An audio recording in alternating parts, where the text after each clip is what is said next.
It's that time of year again, the time when all of gaming comes together to watch and enjoy a week of mostly overblown but entertaining hype. Yup, E3 is back, and as such, I'm here to tell you all about the best of the best, the worst of the worst, and the just plain silly. These are the top 5 best and worst things of E3 2016. Number 5, worst. Nintendo. Why are you so frustrating? We all know that you're working on a new console named the NX, which is apparently supposed to be released as early as March of next year, and yet you don't think this is worthy of even a mention? For crying out loud, we may have a bunch of rumors about this thing, but we don't really know jack about it. No, really, the NX is rumored to be quite powerful, it's rumored to be some sort of console handheld hybrid, and it's even rumored that it might be a discless system, but all of that could be complete bullshit. Nintendo isn't telling us anything concrete, and even with a big opportunity to upstage everyone else this year, they could barely be bothered to pull together anything for E3. Seriously, Nintendo, it's one thing not to do a conference, but to not even bother with a direct just seems pretty lazy and stupid.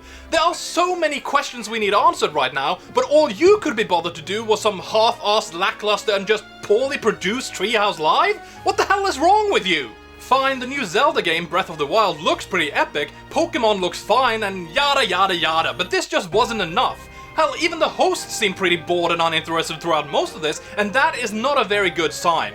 Sure, they'll most likely do some sort of NX-focused direct over the next few months, but still, they really screwed the pooch on this one. Number 5, best. I'll admit right now that I was never all that interested in Dishonored. Oh, it looked okay, but I never felt it was something I had to play.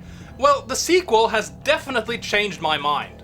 Now, I wouldn't say it seems perfect or anything, but what Bethesda showed us looks very promising indeed. You'll have a fair amount of really interesting abilities at your disposal, and I was very intrigued by the time travel based mansion level they showed off. I also find the characters, setting, and storyline quite compelling, so yeah, I'm pretty psyched. I will say that I personally would have preferred a third-person view in this game, or at least an option, but that's really the biggest complaint I have so far, and it is rather petty and minor.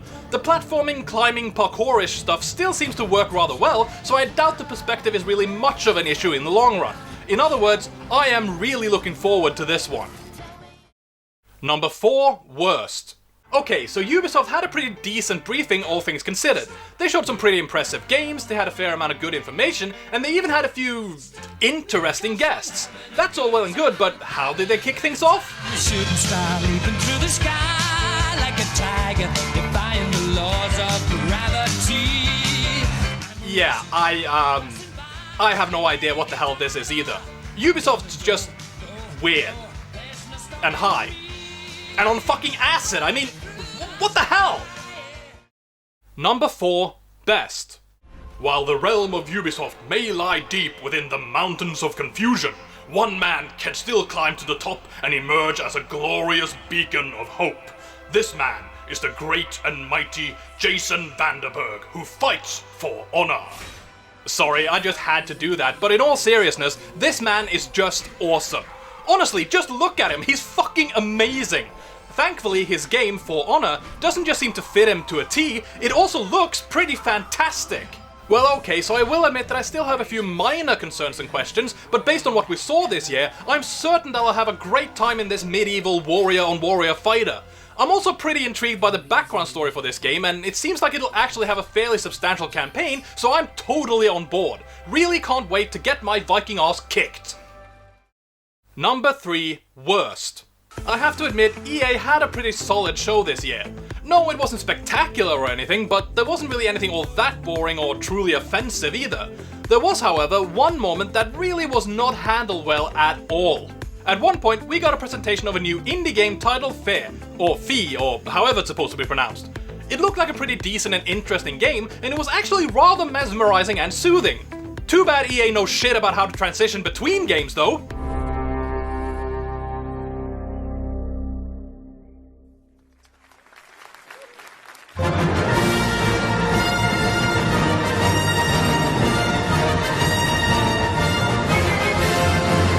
Really, EA? That didn't seem at all jarring or jolting to you?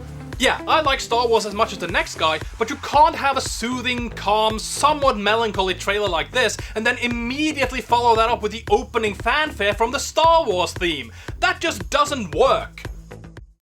Number 3, best. Good morning, Morgan. You're not going to like what I have to say next.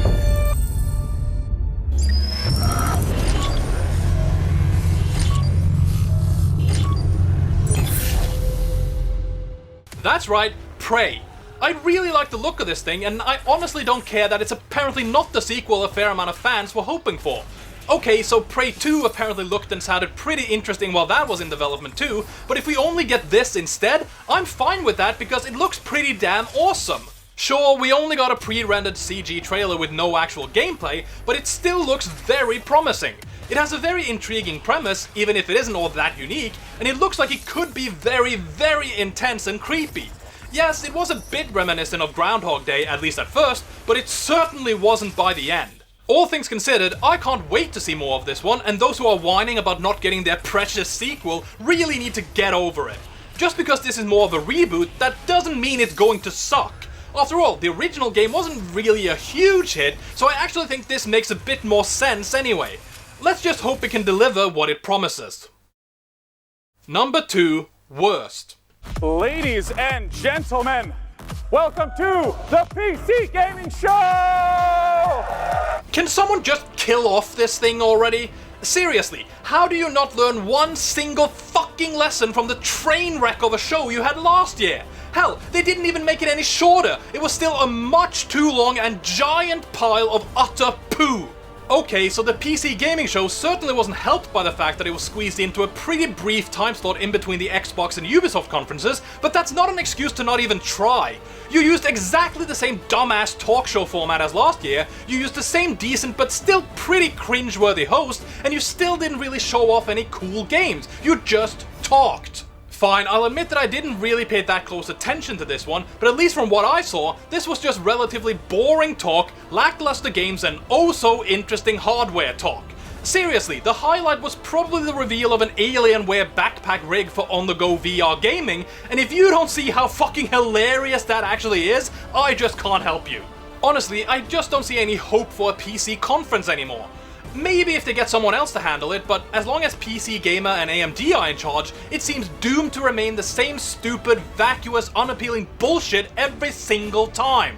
PC gaming may be great, but please just let this thing die. Number 2, best. Crime in the United States is escalating at an alarming pace. Well, what have we here? A new Ubisoft trailer? Kinda sounds like it might be something related to The Division or something, or maybe it's even a brand new title? Looks a bit generic though, but what exactly could this be? Yup, we all just got trolled. And it was hilarious. Seriously, this whole fake trailer thing that introduced the new South Park game, The Fractured But Whole, was fantastically executed. I know I was fooled, and I'm pretty certain I was far from alone. Luckily, the fun didn't stop with this introduction though. Matt Stone and Trey Parker continued with an hilarious interview, some great looking gameplay footage, and just tons of charm and humor. This whole presentation had me laughing and grinning from beginning to end, and I can't wait to get my hands on this brilliant looking game. It certainly doesn't hurt that you'll apparently get the Stick of Truth for free if you pre-order The Fractured But Whole, so for someone like me who actually never got around to playing the first one, I have yet another reason to get this new game. Honestly, Matt Stone and Trey Parker put on one hell of a presentation, and I sincerely hope we get even more games from them in the future. Number 1, worst. On behalf of Team Xbox, I'd like to welcome you to what I believe is going to be a special show for us, our fans, and what we expect to be another great E3 for the industry. Now, hold on, I'm not saying Microsoft really did a bad job. Hell, they actually did pretty well, and several of the games they showed off looked pretty great, but there was this one thing they kept saying over and over and over again. Xbox One and Windows 10 exclusive. Xbox One and Windows 10 exclusive. Xbox One and Windows 10 exclusive. Xbox One and Windows 10 exclusive. Yeah, they really didn't think this through, did they? I mean, not only is this constant repetition pretty damn annoying to begin with, but Microsoft apparently don't know the meaning of the word exclusive either, or how to sell a fucking console. You see, Microsoft is apparently banking hard on their Play Anywhere campaign, which basically means that every game will come out for both Xbox One and Windows 10, and that you only have to buy one version to also get the other. Granted, this is pretty neat, but why the hell would I ever buy an Xbox One if it doesn't have a single game I can't just get on PC anyway?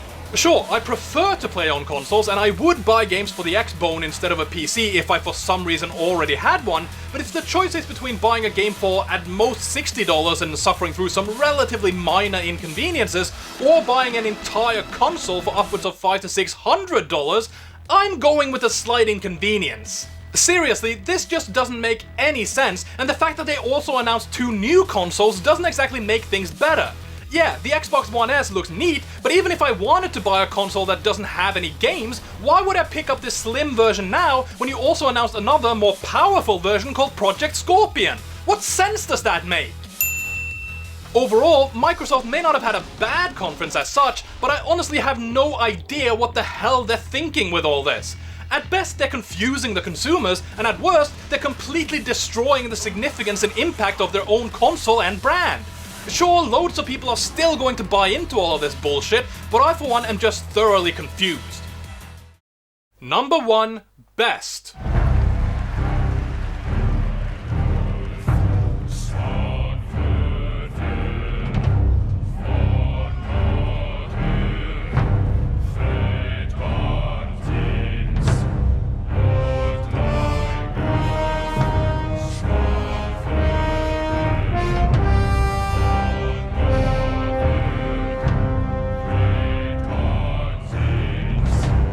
Holy fuck!